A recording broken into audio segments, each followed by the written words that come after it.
Shiv Sena UBT leader Sanjay Raut ने एनसीपीएसबी leader Rohit Pawar के हालिया बयान पर रद्दमल जाहिर करते हुए बारामती तैयारा हादसे में अजित पवार की मौत पर साजिश का इल्जाम लगाया। राउत ने सवाल उठाया कि क्या गैर जानिबदाराना तहकीकात भी मुमकिन होगी, क्योंकि रियासत और मुल्क की पुलिस, मिशनरी, सीबीआई और इंटेलिजेंस ब्यूरो सभी बीजेपी के कंट्रोल में है।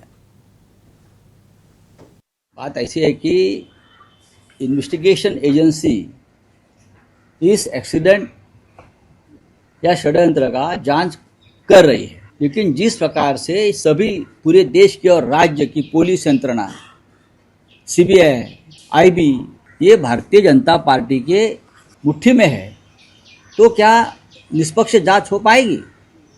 आज लोगों के मन में इतना संशय है ये एक्सीडेंट के बारे में, क्या ये एक्सीडेंट है या और कुछ हो गया है यहाँ, उस बारे में रोहित पवार ने जो प्रेजेंटेशन दिया है, उनके पवार फैमिली का एक महत्वपूर्ण सदस्य जो एमएलए है, उसने तो कल प्रेजेंटेशन दिया है कि किस प्रकार से ये हादसा हुआ और ये हादसा कम और ये कुछ उसके पीछे षड्यंत्र है, इस प्रकार के एविडेंस सामने लाए हैं।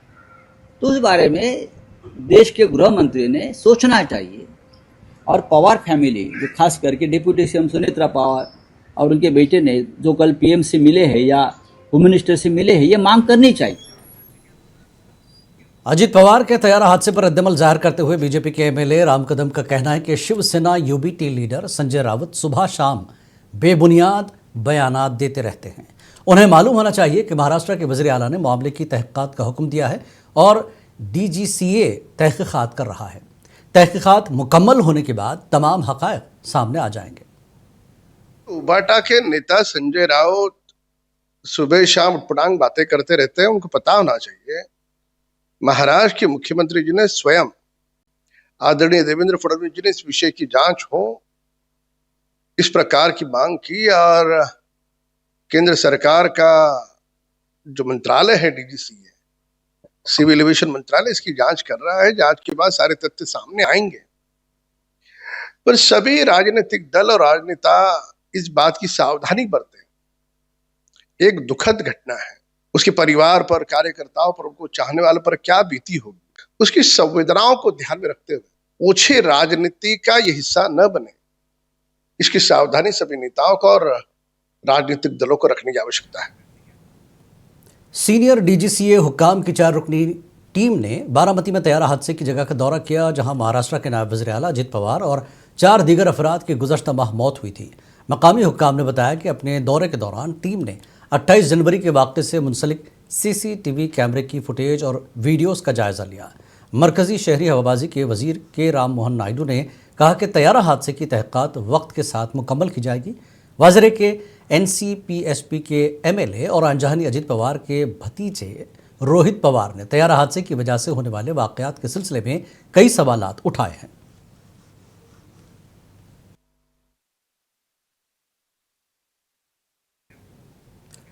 कांग्रेस के सीनियर लीडर नाना पटोले ने राहुल गांधी की जानिब से मुल्क को अमेरिका को फरोख्त करने के बयान पर अपना रद्दमल जाहिर किया। नाना पटोले ने इख्तिदार से ज़्यादा अहम मुल्क होता है और हुकूमत को इन इल्ज़ामात के जवाब देना चाहिए।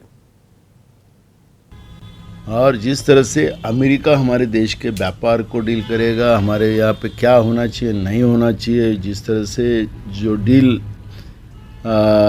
अपने देश के प्रधानमंत्री ने अमेरिका के साथ किया है, उसकी वस्तुस्थिति राहुल गांधी जी ने रखी है और किसान को और देश को, भारत माता को बेच दिया इन लोगों ने।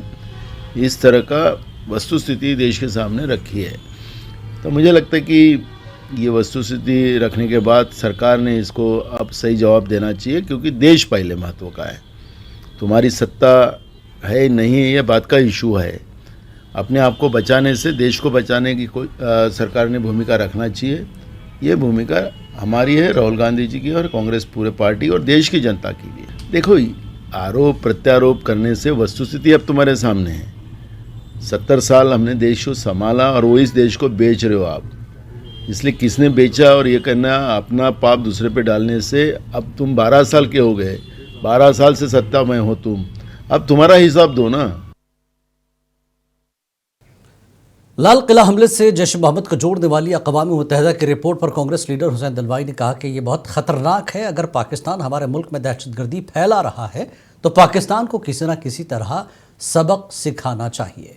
उन्होंने कहा कि दहशतगर्दी से किसी को फायदा नहीं होता। ये बड़ा डेंजरस है। ऐसा पाकिस्तान इस तरह से हमारे देश में आतंकवाद फैलाती होती तो पाकिस्तान को एक तरह से सबक सिखाना चाहिए। बिल्कुल गलत बात है। आतंकवाद से किसका भला नहीं होने वाला है। आतंकवाद क्यों, वो खुल्लम खुल्ला हिम्मत है तो लड़ाई करिए ना। इस तरह से कुछ लोगों को पकड़ के यहाँ आतंकवाद करना और बेगुनाह लोगों को मारना, ये कौन से इसमें आता है, कौन सी राजनीति में आता है और कौन से मजहब में आता है।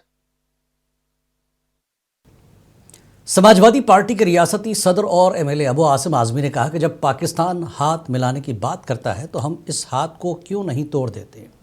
ये वही हाथ है जो हमारे मुल्क के अंदर दहशतगर्दाना सरगर्मियों में मुलविस है। अबू आजमी ने कहा कि हम पाकिस्तान से कहीं ज्यादा मजबूत हैं। पाकिस्तान हाथ मिलाने की बात करता है, हम हाथ तोड़ क्यों नहीं देते। वो ऐसे हाथ जो हमारे देश के अंदर आतंकवादी गतिविधियों में लगे हुए हैं। जिन्होंने कश्मीर में इतना बड़ा आतंकवादी हमला हुआ, उसके बाद भी हम पाकिस्तान से बहुत ज़्यादा मजबूत देश हैं। हम जब चाहें पाकिस्तान के साथ लड़ाई करके उसको बराबर कर सकते हैं।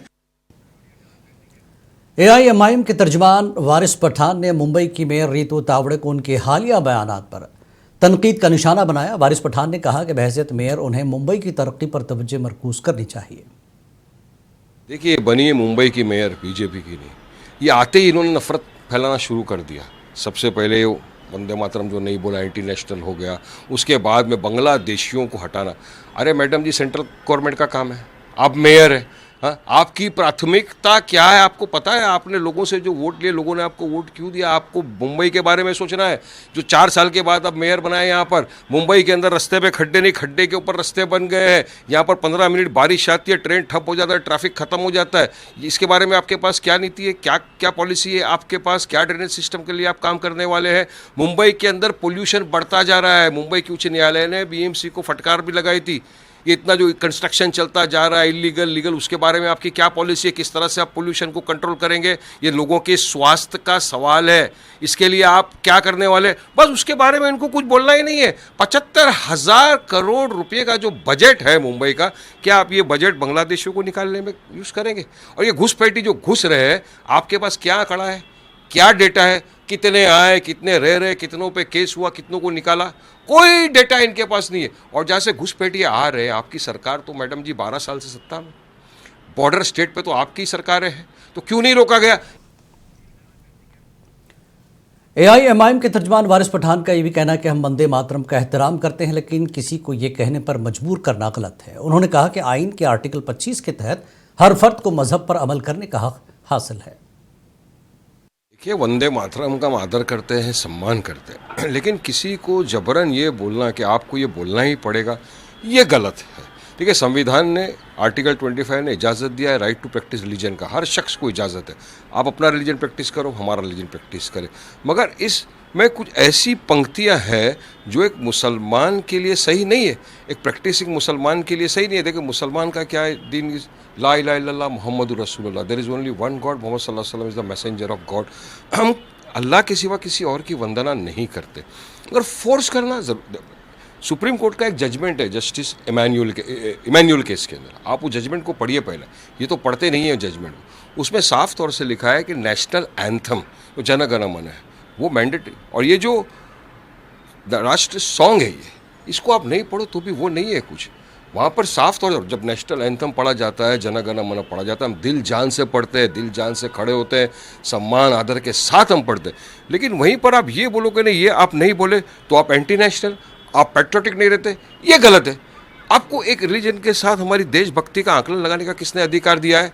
मैं अपना रिलीजन प्रैक्टिस करूंगा, आप अपना रिलीजन प्रैक्टिस करिए। मगर बीजेपी को तो नफरत फैलानी है, उनको किसी भी तरह से बस इस तरह के मुद्दे लाकर ध्यान भटकाना है। अब आप सुप्रीम कोर्ट की नहीं मानेंगे, संविधान की नहीं मानेंगे, आप अपनी धांधली करेंगे तो कैसा चलेगा बताइए मुझको। देखिए, मैं तो आदर कर रहा हूँ ना, मैं बोला, लेकिन जिसको पढ़ना है वो पढ़े। शिवसेना यूबीटी के कारपोरेटर सैयद इकबाल को कांग्रेस की हिमायत से परभनी शहर का मेयर मुंतखब किया गया है। उन्होंने बीजेपी हरीफ तिरुमला कलारी को 13 वोटों के फर्क से शिकस्त दी। इकबाल, जिनकी पार्टी ने गुज़श्ता माह परभनी सिटी म्यूनसिपल कॉरपोरेशन के इंतखाबात कांग्रेस के साथ इत्तेहाद में लड़े थे, 39 वोट हासिल किए। कांग्रेस कारपोरेटर गणेश देशमुख को परभनी का डिप्टी मेयर मुंतखब किया गया।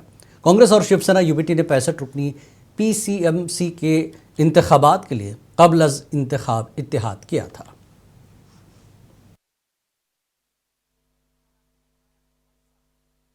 पण परभणीतली काँग्रेसची जी काही टीम आहे आणि आमची टीम, आम्ही खासदार आमदार आमचे पदाधिकारी, आमच्यामध्ये चांगल्या प्रकारचं ट्रेनिंग होतं, चांगल्या प्रकारचे समन्वय होता आणि ते कुठेही तडले जाणार नाही याची आम्ही ठिकाणी खात्री घेतली होती। आणि आम्ही सगळ्याजणांनी मिळून बाहेर काय झालं याच्याकडे बघायचं नाही। आपल्या शहरामध्ये आपण निवडणुकीपूर्व आपण युती केलेली होती, त्यामुळे ही युती अस्तित्वात ठेवून भविष्यात चांगलं काम करून या परभणीकरांनी जो दिलेला आपल्याला प्रतिसाद आहे, आम्ही सांगत होतो, जरी आम्ही सत्तेत नसतो तरी सर्वसामान्य जनतेची नाळ आम्हाला माहिती आहे। सर्वसामान्याच्या अडचणी काय आहेत, आम्ही कोणत्या टोकापर्यंत जाऊन सर्वसामान्यांचे काम करतो याबद्दल आम्हाला विश्वास होता। म्हणून मी सुरुवातीला म्हणल्यावर बऱ्याच लोकांनी आश्चर्य व्यक्त केलं की बाबा उंबाटाचा महापौर कसा बनेल परभणीमध्ये। मी म्हणलं समय जान दो, मग तुम्हाला लक्षात येईल कसा बनेल। आणि आज ती चमत्कार झाले। सबसे पहले मैं अल्लाह रब्बुल इज़्ज़त का शुक्रिया अदा करना चाहूँगा, साथ ही साथ खासदार साहब, आमदार साहब और जितने हमारे नगर सेवक और जितनी शहर की आवाम है, उन्होंने हमारे पे भरोसा जता कर ये पद पे हमको नवाजा है। मैं अल्लाह रब्बुल इज़्ज़त का शुक्रगुजार हूँ। और जिस दिन से प्रचार चालू हुआ था, मैंने एक स्टेटमेंट दिया था कि शहर हमारा है और इंशाल्लाह मेयर भी हमारा रहेगा। आज वो बात पूरी मुकम्मल हो गई। खासदार साहब, आमदार साहब की मेहनतों से, हमारे सिद्धार्थ भाव की मेहनतों से आज ये दिन खुशी का हमारे को देखने को मिला।